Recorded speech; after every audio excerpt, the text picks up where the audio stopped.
कभी कभी जिंदगी में हम कुछ ऐसी बातें मान लेते हैं जिसे लोग आगे चलकर कहते हैं कि उनकी मौत आई थी, इसीलिए ये सब हुआ। ऐसा ही कुछ घटा मुंबई शहर के बांद्रा कुर्ला कॉम्प्लेक्स में बनी एवरेस्ट बिल्डिंग के 13वें फ्लोर पर। ये बकवास तू अपने तक ही रख। भूत ने तेरे पड़ोसी को मार दिया। अबे भूत कुछ नहीं होते। अरे नहीं यार, मैं सच कह रहा हूँ, गांव में भी तो भूत होते हैं। अरे यार, यादव अंकल को भूत ने ही तो मारा था। वही तो ब्रो, जहां अनपढ़ गवार लोग होते हैं ना, वहीं ऐसी दकियानुसी बातें होती हैं। अरे मगर अच्छा एक बात बता, तेरा ये भूत शहर में भी ट्रेवल करता है क्या? उसको यहाँ बुला सकता है क्या अपने ऑफिस में? क्या तुम दोनों भी ऑफिस खत्म होते ही तुम दोनों का ना जाने क्या शुरू हो जाता है। ओके गाइस, बहुत हुआ ये सब, अब चलो। अनिल सर, आप सच में भूतों को नहीं मानते? अबे तुझे क्या हो गया अब? नहीं सर, बताइए ना, क्या आप सच में भूतों को नहीं मानते? हाँ, नहीं मानता तो रुक के देखिए एक रात इसी ऑफिस में। यकीन मानिए, आप भूत प्रेतों में यकीन करने लगेंगे। मतलब यहाँ हमारे ऑफिस में भूत है? आप रुकेंगे तो सब पता चल जाएगा। क्या देख रहा है? मैं तो भूतों में यकीन करता हूँ। तेरी जगह मैं होता तो भूल करके भी ये चैलेंज एक्सेप्ट नहीं करता। अब तू सोच तुझे क्या करना है। ठीक है, मैं रुकता हूँ, देखता हूँ तेरे भूत को। अरे यार। Okay bro, your wish. पूरा ऑफिस तेरा है, कहीं भी पसर जा। अगर डर से फटने लगे तो प्लीज कॉल मत। अच्छा चल, सॉरी, बाय बाय। अनिल ने एक ऐसी चुनौती स्वीकार की थी जिसका अंजाम क्या होने वाला है उसे खबर तक नहीं थी। वो 13वें फ्लोर के उस ऑफिस में अपना बचा कुचा समय काट रहा था, कभी इस कुर्सी पर बैठकर तो कभी उस कुर्सी पर बैठकर। कुछ ही देर में 12 बजने वाले थे।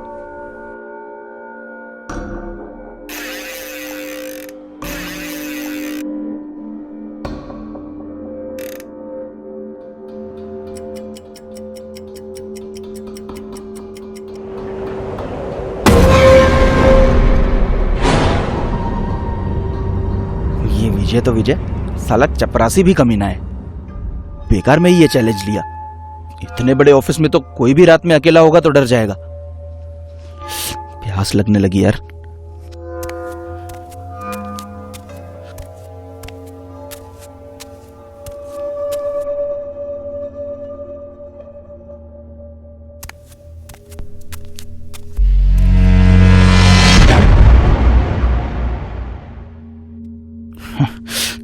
दो पैग लूंगा ना, सारा डर निकल जाएगा। पता नहीं क्या हो रहा है यार।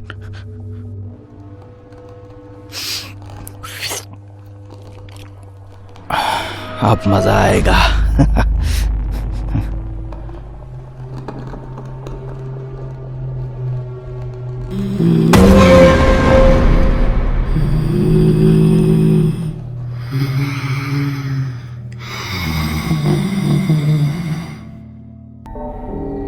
हे भगवान, ये क्या हो रहा है? भूत जी, अगर आप सच में हैं तो आई एम सॉरी, मुझे माफ कर दो।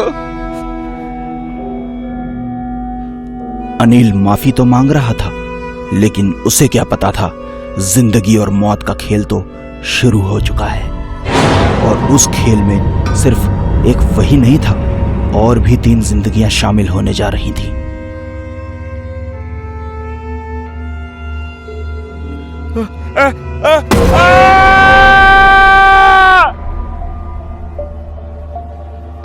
अनिल उठो, इट्स मी यार, उठो अनिल। मैं प्रीति, देख विजय और बाबू भी है, संभालो अपने आप को। सॉरी यार, हमें नहीं पता था कि तू शेर की खाल में खरगोश है, इतनी सी नौटंकी से डर गया। एनीवेज, हम तेरा अप्रैल फूल बना रहे थे। अरे सॉरी बोला ना यार, माफ कर दे भाई। अरे इट्स ओके वगैरह कुछ तो बोल। और ये तू पीछे क्या देख रहा है?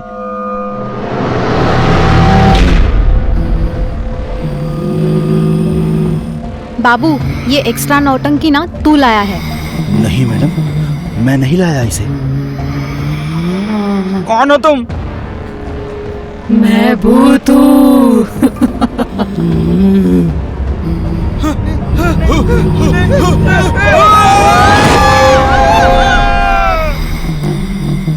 ये कहानी सीख है उन लोगों के लिए जो भूत प्रेत को नहीं मानते, और ये कहानी सीख है उन लोगों के लिए भी जो अपने मजाक के लिए किसी के साथ भी कुछ भी कर जाते हैं। इसलिए हर मजाक सोच समझ कर करना चाहिए, और खासकर अप्रैल फूल वाला मजाक, क्योंकि भूत होते हैं।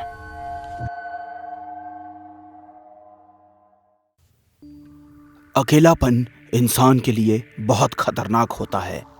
अगर यह अकेलापन किसी की जिंदगी में है तो उसे अपने अकेलेपन को दूर करने के लिए कोई आदत पाल लेनी चाहिए, या आगे बढ़कर लोगों को दोस्त बनाने की पहल करनी चाहिए। मगर भूल से भी किसी बेजान चीज के साथ दिल लगाने की गलती नहीं करनी चाहिए। लेकिन यह गलती करने से सूरज खुद को रोक न सका।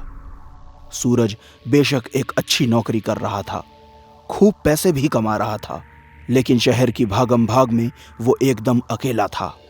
नौकरी से घर वापस आकर सोने से पहले तक घर को सजाना और सजाकर उसे वापस बिगाड़ना सूरज का रूटीन वर्क था।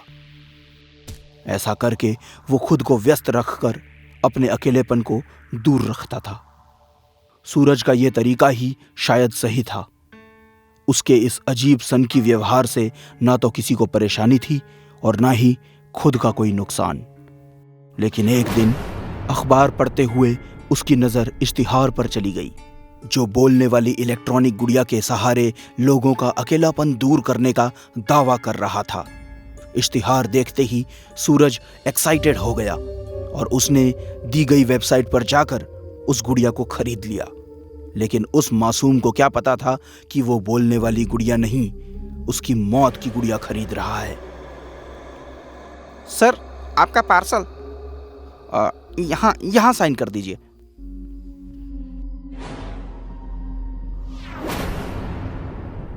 हाय, मेरा नाम गुड़िया है, लेकिन अगर तुम्हें मेरा ये नाम पसंद नहीं है तो तुम अपनी पसंद से मेरा कोई भी नाम रख सकते हो। क्या तुम मेरा नाम बदलना चाहोगे? क्या तुम मेरा नाम बदलना चाहोगे? नहीं, तुम्हारा नाम मुझे पसंद है गुड़िया। धन्यवाद। अब लगे हाथ ये भी बता दो कि मुझे तुम्हें किस नाम से बुलाना चाहिए। सूरज, तुम मुझे सूरज कहकर बुला सकती हो। हाय सूरज, कैसे हो तुम? मैं अच्छा हूँ गुड़िया, तुम कैसी हो? मैं भी अच्छी हूँ। क्या इस घर में सूरज और गुड़िया के अलावा कोई और सदस्य भी है? अगर है तो गुड़िया उनसे मिलना चाहती है। नहीं गुड़िया, इत्तेफाक से तुम्हारे और मेरे अलावा इस रेंटेड हाउस में और कोई नहीं रहता।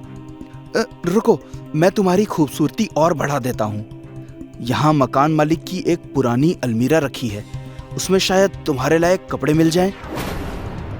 ये अच्छा हुआ जो पुराना किराएदार यहाँ कुछ कपड़े छोड़ गया। ये तो लगता है गुड़िया के लिए ही बने हैं। देखो कितने सुंदर कपड़े लाया हूं मैं तुम्हारे लिए।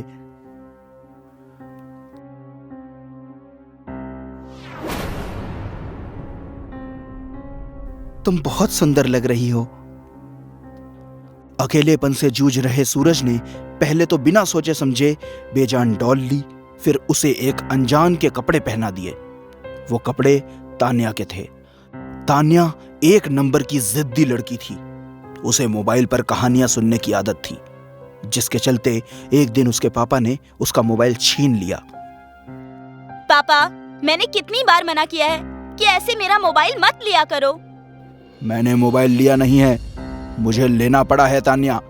इस मोबाइल की वजह से तुम न पढ़ती हो न लिखती हो, बस सारा दिन इस पर कहानियां सुनती रहती हो। ऐसे ही करती रहोगी तो फेल हो जाओगी। आज आपको मेरा पास और फेल होना दिखाई दे रहा है। बचपन से लेकर आज तक जाने कितने एग्जाम्स हुए हैं, तब क्यों नहीं आया था ये प्यार सामने? माँ को सहेलियों से फुर्सत नहीं थी और आपको अपने काम से।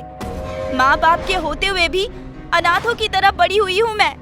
तुम बड़ी ही नहीं हुई हो तानिया, बदतमीज भी हो गई हो। इतना ही गुस्सा आ रहा है तो जाने से पहले मार ही दो ना मुझे, सारी प्रॉब्लम ही खत्म हो जाएगी। तुम्हें जो करना है करो, मरना चाहती हो तो मर जाओ, लेकिन ये मोबाइल अब तुम्हें नहीं मिलेगा। इसी की वजह से तुम्हारा ये हाल है। ठीक है डैड, अगर आप यही चाहते हैं तो यही सही। शायद मेरे मरने से ही आपको खुशी मिलेगी।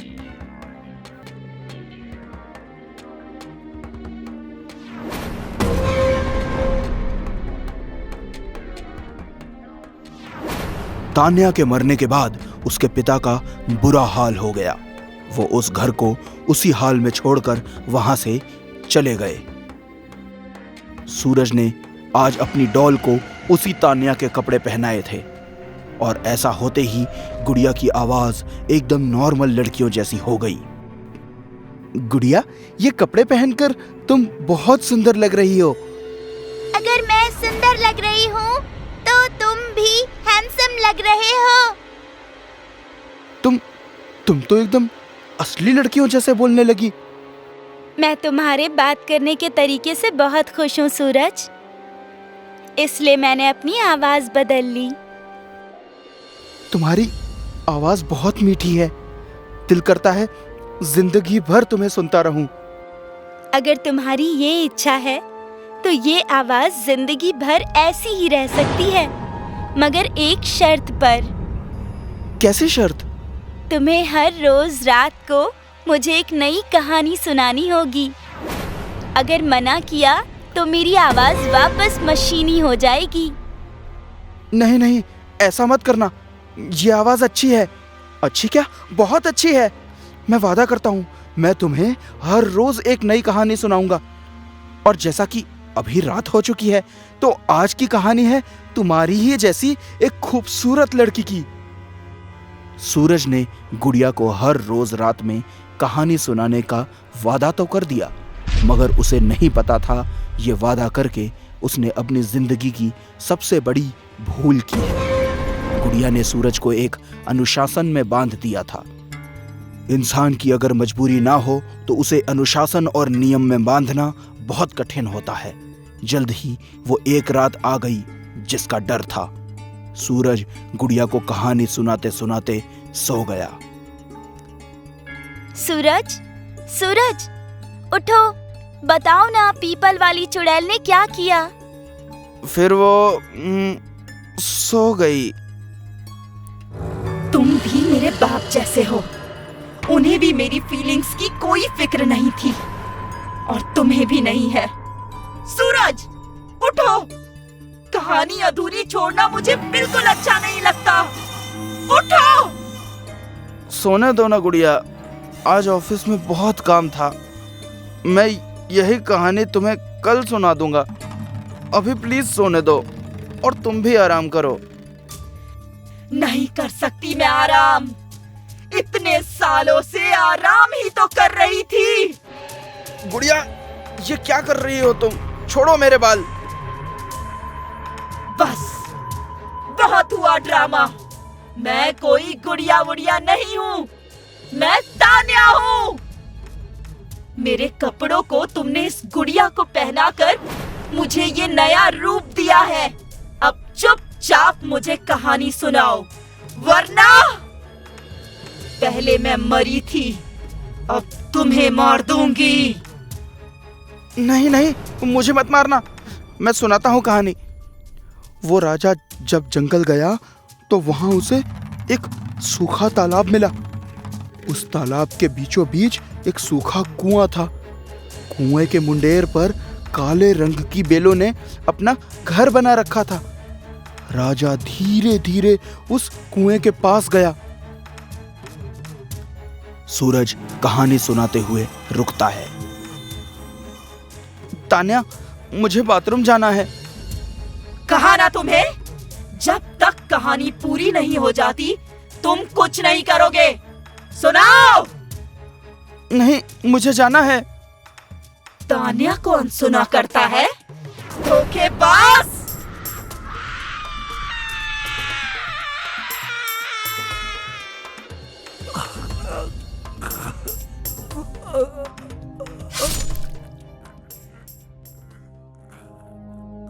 मौत जिंदगी का एक ऐसा मोड़ है जो कभी भी सामने खड़ा हो जाता है, लेकिन अगर सूरज ने ध्यान दिया होता तो वो अपनी मौत से बच जाता। अकेलापन दूर करने के लिए हमें बनावटी चीजों का इस्तेमाल कभी नहीं करना चाहिए। ये बनावटी चीजें हमसे हमारा असली अपनापन छीन लेती हैं। इसलिए हमें वो दोस्त बनाने चाहिए जो सामने दिखाई दे, जिनमें जान हो, एहसास हो, प्यार हो। तान्या मोबाइल की ही वजह से मरी, सूरज, गुड़िया और तान्या की वजह से। अब ना जाने किसके अकेलेपन का नंबर है। मुझसे वादा करके उसे तोड़ने की यही सजा है, मौत।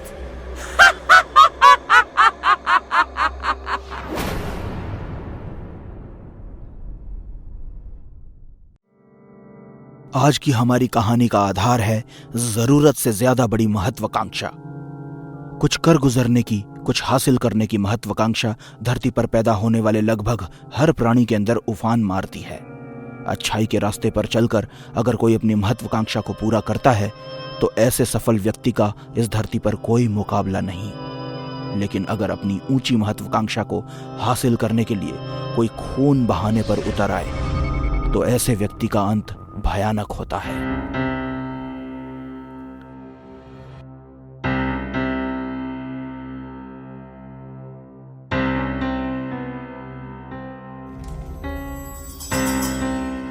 तुम्हें क्या लगता है बॉस ने हम दोनों को एक साथ क्यों बुलाया होगा? परेशान क्यों होते हो भाई? बॉस के पास ही तो जा रहे हैं, अभी पता चल जाएगा। और भाई राजू, कैसे हो? घर में सब ठीक? जी साहब, सब अच्छे हैं। तुम भी न रवीश, कितनी बार समझाया है मैंने तुम्हें कि चपरासी, लिफ्टमैन, हाउसकीपिंग वालों से बात मत किया करो, तुम्हारे स्टैंडर्ड से मैच नहीं खाता है। वो और मैं, हम दोनों इंसान हैं समर, और हम दोनों ही अपना अपना काम कर रहे हैं, इसलिए हमें हर इंसान का आदर सम्मान करना चाहिए। आदर सम्मान? अपनी भाषा तो देखो, गांव की किसी गंवार जैसी लग रही है। हाँ बॉस, आपने बुलाया? Yes yes my boy, come in, अंदर आ जाओ। समर भी आया है ना? Yes yes sir, I am also in sir. Good, आ जाओ, बैठो। क्या बात है सर, आज आप कुछ सीरियस लग रहे हैं।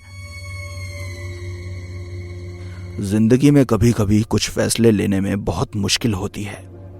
मैं भी इसी मुश्किल वक्त से गुजर रहा हूं, इसलिए तुम्हें सीरियस दिखाई दे रहा हूं। खैर, आज मैंने इस कंपनी की जिम्मेदारी से फ्री होने का फैसला ले लिया है, और इस थोड़े से समय में तुम दोनों ने इस कंपनी के लिए बहुत कुछ किया है। इसलिए किसी नए इंसान को हायर करने की बजाय सोचा कि तुम दोनों में से किसी एक को कंपनी का सीईओ बना दूं। लेकिन तुम दोनों में से किसी एक का चुनाव करना मेरे लिए बहुत मुश्किल था, लेकिन किसी एक का ही चुनाव करना जरूरी भी था। लगता है भगवान ने मेरी सुन ली। मैं उम्र और तजुर्बे दोनों में रवीश से बड़ा हूं, मैं ही सीईओ बनूंगा।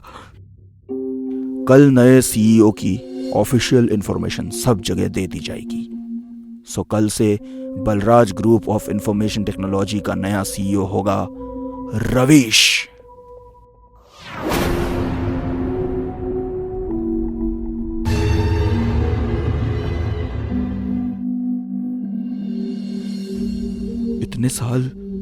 इतने साल इस कंपनी को जिस पोजीशन के लिए दिए, वो पोजीशन इतनी आसानी से अपने हाथ से जाने नहीं दे सकता मैं, चाहे मुझे इसके लिए रवीश की जान ही क्यों न लेनी पड़े।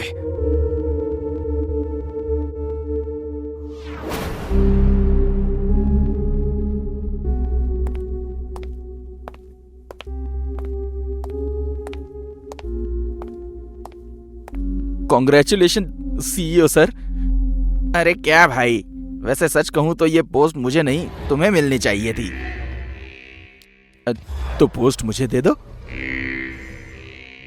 अरे मजाक कर रहा हूं, चल सेलिब्रेट करते हैं, आज की पार्टी मेरी तरफ से।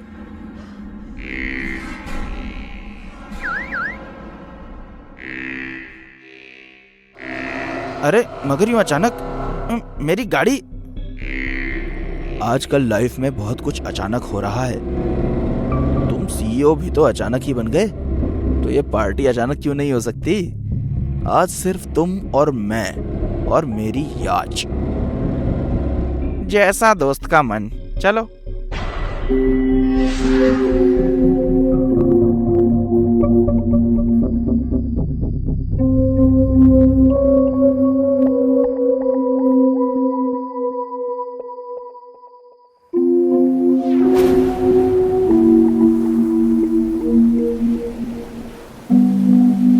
समर, जैसी उथल पुथल इस समुंदर में आज हो रही है, वैसी ही उथल पुथल आज मुझ में हो रही है। इस पोजीशन पर तो मुझे पहुंचना ही था, मगर यह सब इतनी जल्दी हो जाएगा सोचा नहीं था। वक्त ने मेरी किस्मत बदल दी यार, और मेरी किस्मत पलट दी। ये सब जो तुझे मिला है ना रवीश, वो मेरी किस्मत में था। तूने मुझसे मेरी किस्मत छीनी है। समर, कहना क्या चाहते हो? अब मैं कुछ कहना नहीं चाहता रवीश, अब करना चाहता हूं, और वो मैं करके ही रहूंगा। समर, तुम कुछ अजीब रिएक्ट कर रहे हो। मुझे लगता है हमें यहां से जाना चाहिए। हम नहीं, सिर्फ तुम जाओगे इस दुनिया से दूर, हमेशा हमेशा के लिए। ये क्या बकवास है समर? मैं तुम्हारे इस घटिया मजाक को नहीं झेल सकता। वापस चलो।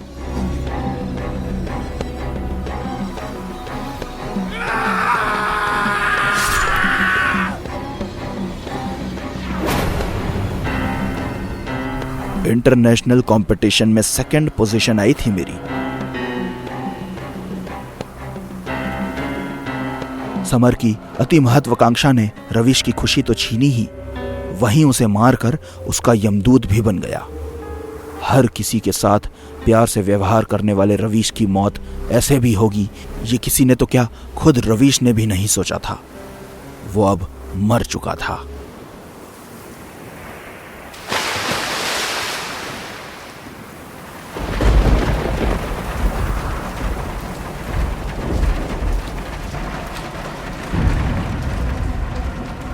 हर जगह तलाश लिया है सर, रवीश का कहीं कुछ पता नहीं चल रहा।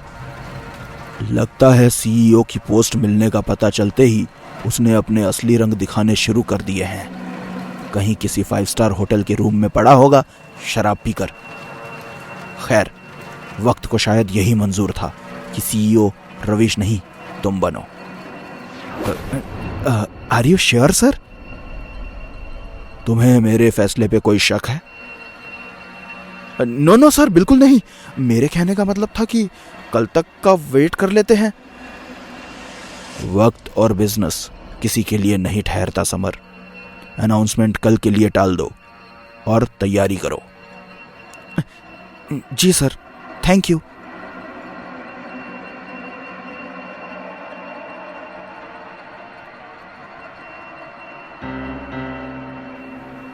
ओम त्र्यंबकं यजामहे सुगंधिं पुष्टिवर्धनम् उर्वारुकमेव वन्दनान् मृत्योर्मोक्षीयमामृतात्। ओम।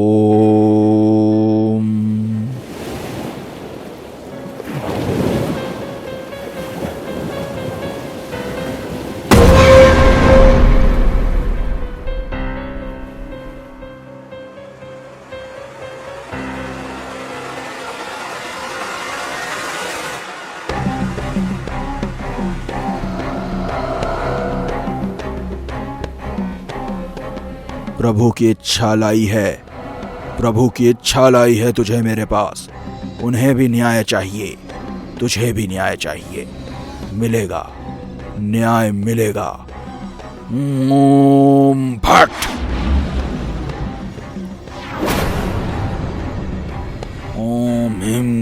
चामुंडाय विच्चे। ओम भट्ट।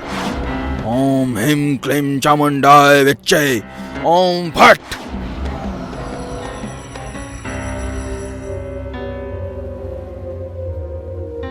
जा बालक, न्याय कर। न्याय मिलते ही वापस अपनी दुनिया में चले जाना।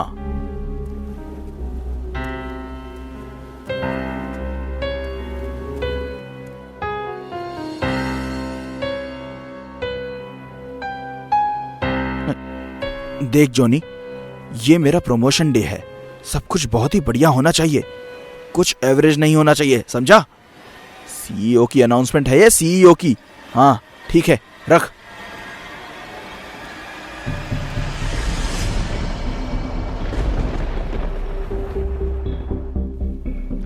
रवीश, वो यहां कैसे आ सकता है? नहीं, ये नहीं हो सकता, ये नहीं हो सकता। हैरान है कि मैं यहां कैसे आ गया? हाँ हाँ, तुम तो मर चुके हो। फिर मरने मारने का हक तेरे पास नहीं है, ऊपर वाले के पास है। उसी ऊपर वाले ने मुझसे कहा कि सिर्फ मेरा ही वक्त पूरा नहीं हुआ है, मेरे दुश्मन दोस्त का भी वक्त पूरा हो गया है, जिसने तुझे अपनी स्वार्थ भरी महत्वाकांक्षा के चलते मार दिया। मेरे परिवार के बारे में जरा सा भी नहीं सोचा।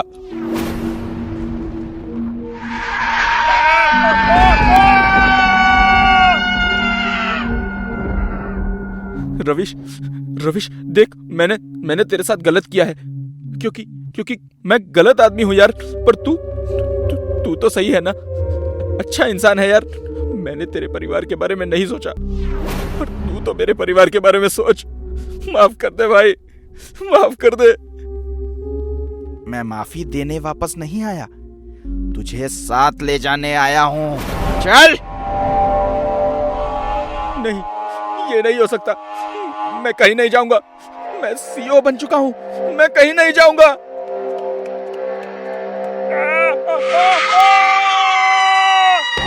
भागता कहाँ है आस्तीन के सांप? तेरा फन कुचलने के लिए ही तो मैं आया हूं।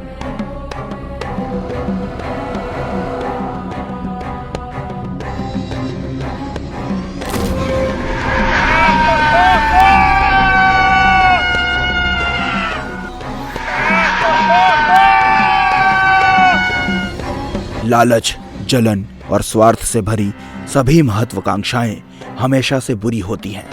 ऐसी महत्वाकांक्षाओं में अक्सर खून की नदियां बहती हैं। अगर आपके दिल में भी साम दाम दंड भेद की नीतियां अपनाकर आगे बढ़ने की महत्वाकांक्षा है तो उसे त्याग दो, वरना आघोरी कभी भी न्याय करवा सकता है।